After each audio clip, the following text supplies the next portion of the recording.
What's up, everybody? Gareth here. Today I'm going to be looking inside the mind of Devin Hughes, the CEO and co-founder of BuyMe, one of the fastest growing companies in Europe. Watching this video, you're going to get the real world tips that Devin uses that scaled his business last year 2,000%, turning over well into 7 figures a month in 2020. Why did you leave your high-paying corporate job to start a startup?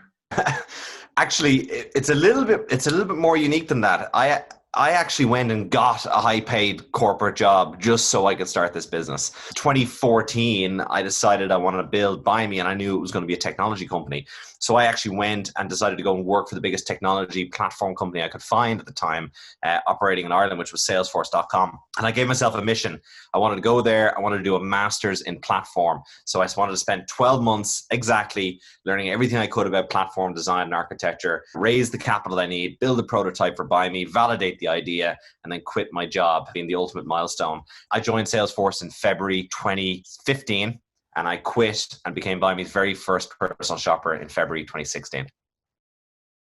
How much research did you do on BuyMe before getting started? I did an absolute immense amount of research before launching this business. Remember, BuyMe is my 5th business. I've had 4 spectacular failures that have gotten me into this mess. And what I learned previously was that you need to do the homework. You need to do the research. And my research began in 2014 when I first stumbled upon the grocery e-commerce market. I spent 6 months learning everything I could about the economics of the market, the competitive landscape, and the operating model of players already in this sector. And once I was sure that the market position was there and that the opportunity was right, I decided to then go into actually building the specific business case and validation for BuyMe as a business model. And that involved a huge amount of homework as well. While I was working in Salesforce, on the weekends, I would get friends and family members to come out with me, put on BuyMe t-shirts, and we would go to shopping centers and we would survey just regular folk walking around using iPads and phones with digital surveys from a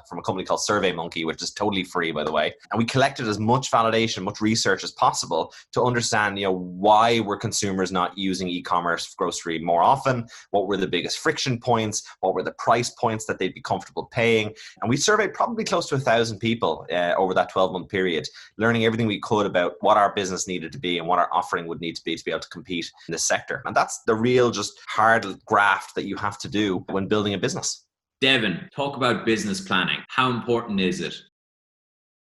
Business planning is a broad subject and it's different at every stage of the business. My first big experience of business planning has been particularly in the last 12 months. Our team has really started to grow. The scale of our business has transformed significantly. We're now operating across 2 countries, 3 cities with well over 350 personal shoppers. And that requires not only a change of approach in systems and how they scale, but also growing your organization and also developing a real structure that allows that business to be managed at a more granular level across all departments. So it's incredibly important that you do take the time to do it, but it really does depend on the stage of business that you're at.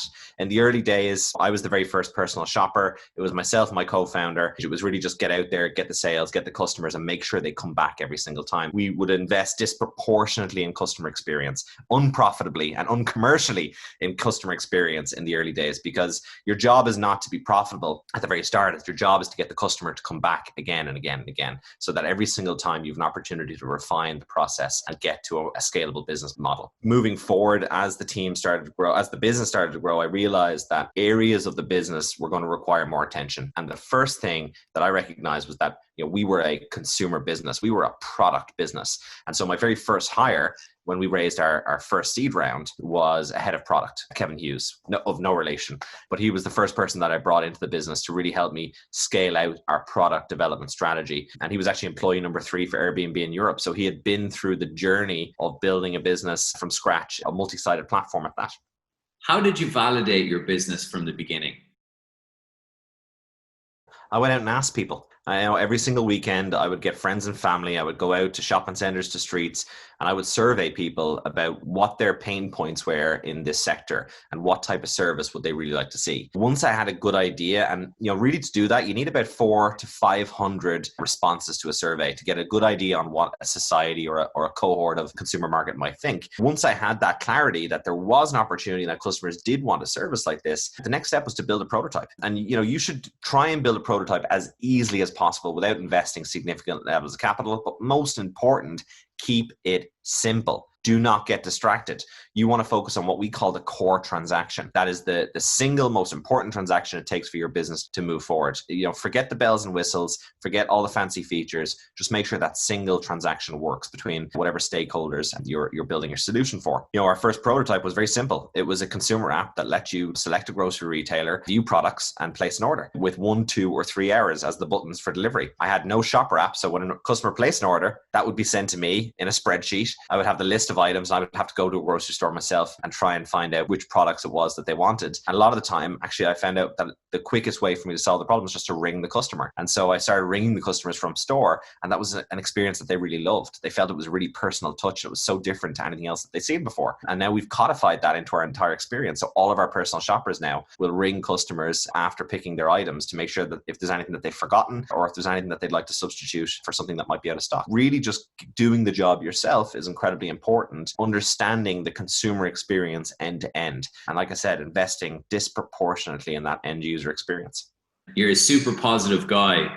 Has there ever been a point where you haven't been as positive about your business? Absolutely. For anyone who says that starting a business is all sunshine and roses is either lying to you or is delusional, because there is no entrepreneurial journey without self-doubt.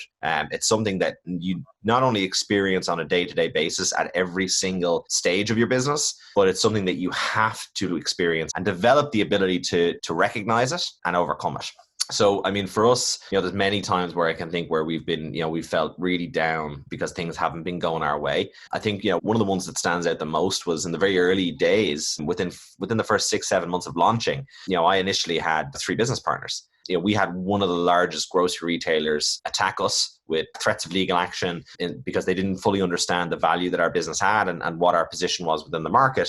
That pressure led to one of our business partners leaving the company really early on in the process. And I think for me, I remember that being a really big blow because we had spent the best part of a year and a half working on the business, but he had kind of lost faith that the business was going to succeed. And when he left, I kind of found myself kind of on my own here in Ireland because my other business partner was based out of Armenia. And so I had to kind of continue the journey very much on my own here in Ireland. And that was really tough at times. I remember I had quit my well-paid corporate job and I was a grocery delivery boy. That was, I was a man in a van. There was no marketing, there was no press, there was no team. I mean, it really was just kind of me out doing grocery deliveries. And it was incredibly hard at times to stay motivated and stay focused. But to be honest, the thing that kept me going was, the incredible feedback that we were getting from our customers and the data that was showing that we were growing and we were doing something really interesting.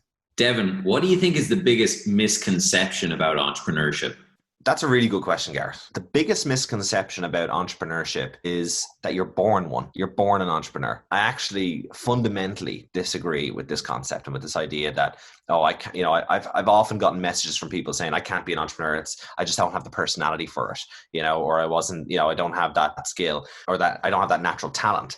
The reality of entrepreneurship is that it is developed over time. It's a muscle that you train and that you build. As I said, like BuyMe is my 5th business. I've had 4 spectacular failures, but I would count those as financial failures. They weren't businesses that succeeded and that I made a lot of money from, but I walked away from every single one of those businesses with a slightly more developed entrepreneurial muscle. I experienced importing golfing equipment from China. I experienced raising capital to invest in smart LED technology companies in the United States. I experienced what it's like to develop business partnerships with people. I've had 7 co-founders in a decade. I've learned so much, not only about what it's like to work with a varying degree of personalities, but more about myself in that process. So it's all of these skills that you need to pick up. And the sooner you start to develop those skills. And I think entrepreneurialism is a mindset that you can carry into either a business that you develop yourself or into a role or a career or a job where you're working with another business. And so that is the way that I would like to approach it. And that's one of the biggest misconceptions I think that people have about what it means to be an entrepreneur.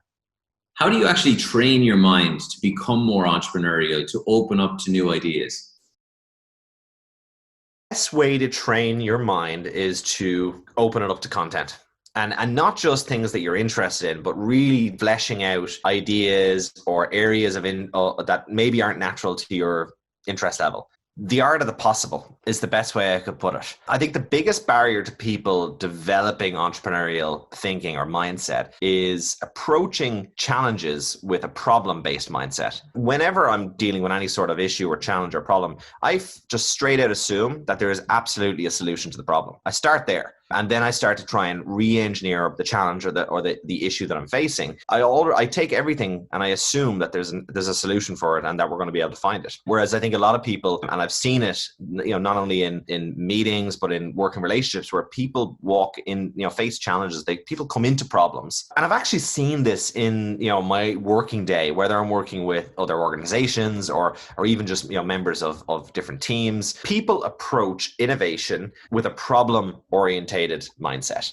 So they're there to identify the problems. When I approach innovation, or if I approach a challenge, I'm going in with a solution-based mindset. I know there's a solution, it's already there, and we need to just try and find all of the different routes around the problem and not focus too much on the issue itself. There is a way to solve it. But the other most important thing is being able to extrapolate. So you might come up with a solution today that solves the problem or puts out the fire today, but it may not scale. And that might be okay, because you might just need to solve this problem today or this week or for this month, and that solution might stick for that period of time. But when you put it in place, you need to start to think, okay, when is it going to become the bottleneck? And so being able to come up with a solution, but understand all of the external factors that are going to be at play, and then extrapolate as to when that might become a bottleneck or how far could this scale. And to do that, you really need to understand the value chain of your business that you're working on or the industry that you're working in. Take us back to when you were a young Devin Hughes. When was the first moment you felt entrepreneurial?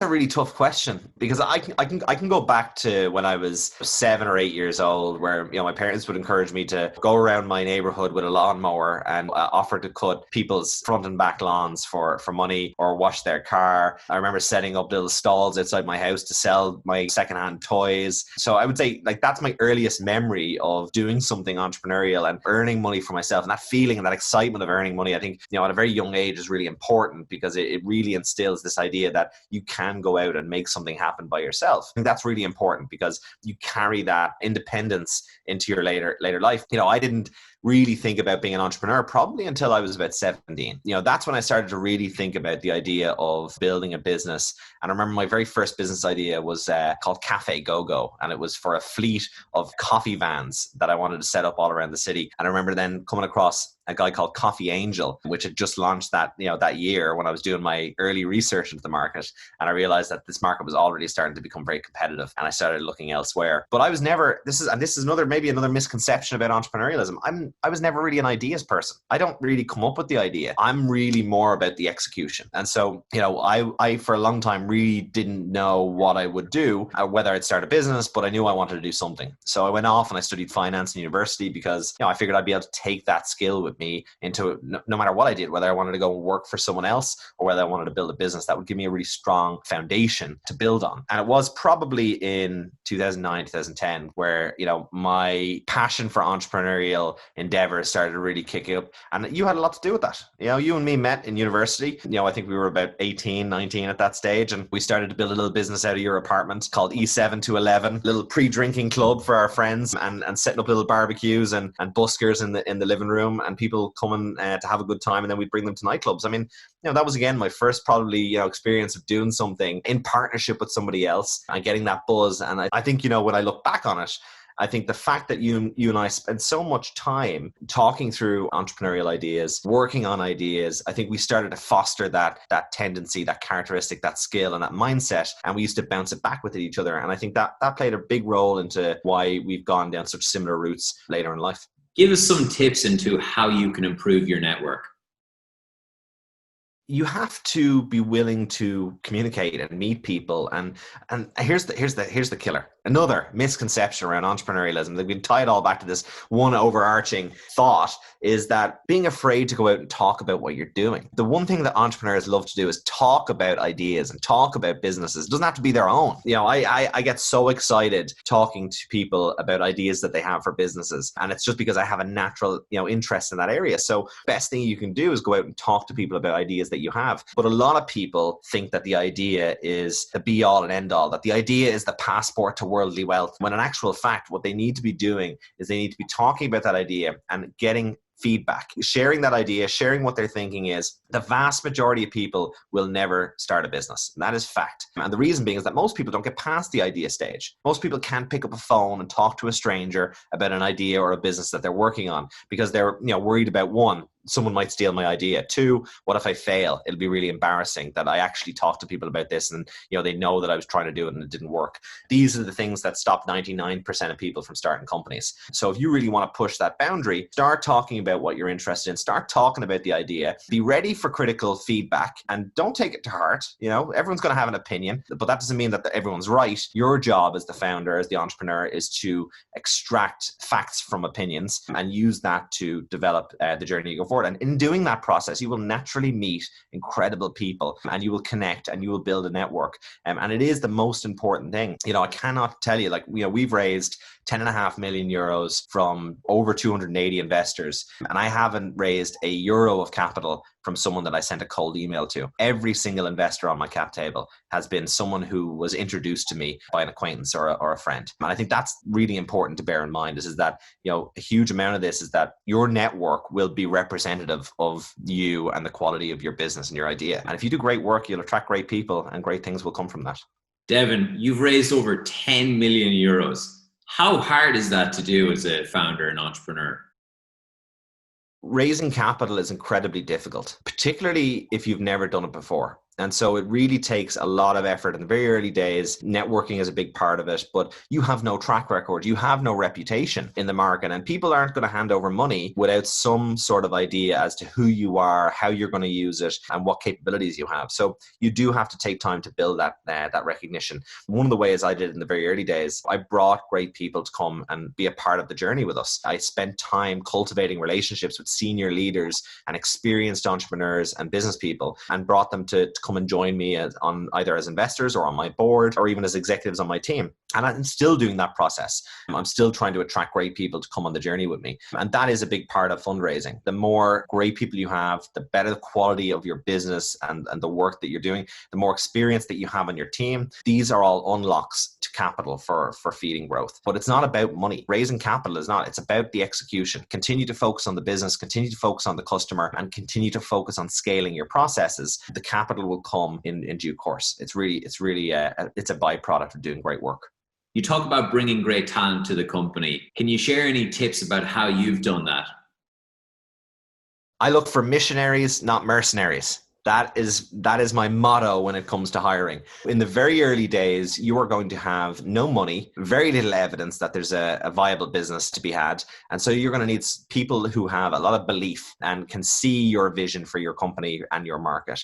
And so you need people that are missionaries, people who are willing to believe and willing to cast the risk aside and come on this journey with you. And that is a very hard thing to do. And the vast majority of people are not that way inclined. So you've got to kiss a lot of frogs. You got to be willing to go out there, meet a lot of people and have a lot of conversations. And in the very early days, you have to sell the business. You have to sell the vision of your business to the people that you want to come and work for you. It's much more like a reverse interview in the early days when you're trying to bring people in. You're technically interviewing for them to come and work for you because you don't have a huge amount of tangible value to put on the table to attract them. And so, that has been an important consideration. If you are hiring people that are more focused on the salary that they're getting or the bonus or the benefits, particularly in those early days where you're maybe pre-seed or just raised your seed round, those people are probably not going to last with the business very long because it is a tough road. There's lots of ups and downs, and you need people that are going to be able to withstand the ebbs and flows that come with working in a startup. I often say that working for a startup and in a startup is like getting on a roller coaster. Once you're upside down, getting off is not really an option. And so you need people that are going to sit beside you, throw their hands in the air and enjoy the ride. Devin, you're on track to create one of Ireland's only billion-dollar businesses. How does it feel? Yeah, look, we have huge ambitions for our company, and we always have. And I think, if you're going to do this, if you're going to go on this journey, you need to be naive enough that you're going to go all the way to the end, and that the sky really is the limit. We have grown tremendously in the last 24 months, but a lot of people forget that success is not something that happens overnight, and we, particularly in the current climate and the challenges that the consumers face with the health crisis, we've become, a big talking point, particularly in the press. And a lot of people have now become really aware of BuyMe and the growth that we're experiencing. But we're in the market 5 years and we didn't grow for 4 of those. We were really small, doing 20, 30 grand a month. And, I was out there doing deliveries, had a couple of people working with me, and we might be around 2-3%, maybe 5%. If we had a really good month, it might be 10% that month. But it wasn't until 2018, when certain market dynamics changed, that we really started to find our footing in the market. And it was really the right place, right team, right product. Fast forward to today, we've grown our business tremendously. Yeah, it's been a spectacular journey. I'm excited about the direction that we're headed in. I don't think we've even scratched the surface of what we're really capable of doing as a business, particularly for the industry that we're working in. I think there's a huge amount of challenges, and I'm deeply excited about the position that we're in and the impact that we're having, not only on the industry that we work in, but on the consumers that use our service. I feel incredibly fortunate to be where we are today, and it's all down to the amazing people that have come and joined the effort. Okay, Devin, 5 quick fire questions. Which book inspired you the most? 0 to 1, Peter Thiel. What age do you want to retire at? I'm never going to retire. It's not in me. I'll always be working on something because it's what I love to do. But it might not always be business. And that's something that I think that I'll always kind of be mindful of, is that there's other things in life to work on and to develop interests in. But retirement is not something that I aspire for. Yacht or jet? I'm a big fisherman, so I'm always going to be on the ocean. So I'd certainly go for a boat. Cash or card? Card. Although these days more and more contactless. I'm not too sure what direction we're heading in, but most definitely card. Bitcoin real or fake? Oh, I'm humble enough to know that I don't know enough about that sector and about what's happening in that space. But there was a lot of noise about it 2 or 3 years ago, and it's really kind of dropped off and hasn't been a talking point much since. And that gives me pause for consideration that maybe the hype wasn't really what it was made out to be. Thanks very much, Devin Hughes of BuyMe, the CEO and co-founder of one of the fastest growing startups in Europe. Thanks for coming on, Devin.